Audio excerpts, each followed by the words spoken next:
छोरी छौरा के साथ रोज जाई छै एकात छोरी छौरा के साथ रोज जाई छै एकात छोरी छौरा के साथ रोज जाई छै एकात छोरी छौरा के साथ खेतवे में ओढ़नी बिछाबहिया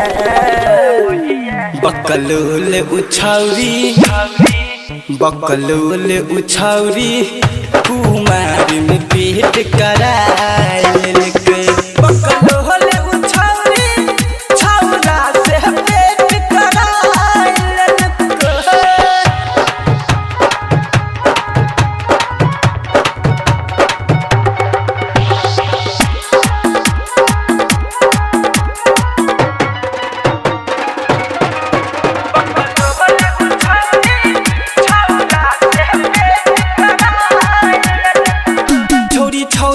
रोज करबाबै छलै तनिको नहीं लाज ओकरा आबै छलै छोरी छौरा से रोज करबाबै छलै तनिको नहीं लाज ओकरा आबै छलै होठ गाल कटबाबे धके खूब मिसबाबे साला बाहर अपन खोलबाबै छै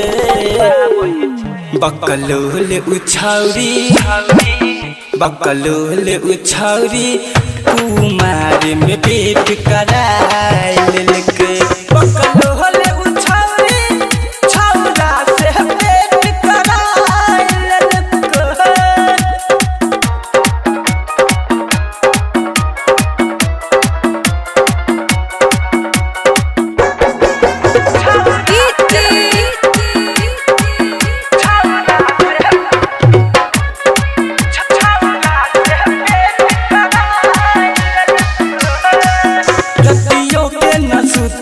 जागल रहै करबाबै हरदम पागल छलै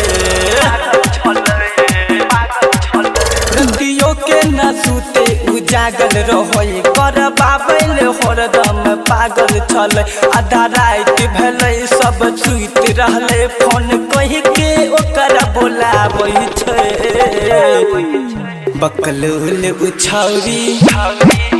बकलोल उछौरी कुमार में पेट करायल के बकलोल उछौरी छौरा से पेट करायल के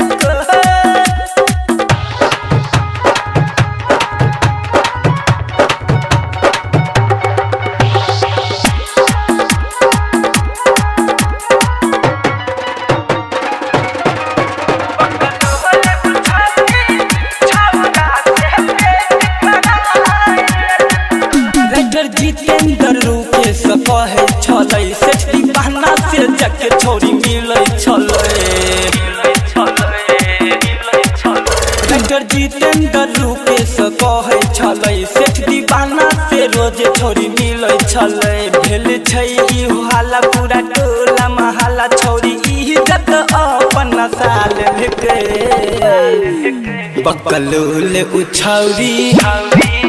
बकलोल उछौरी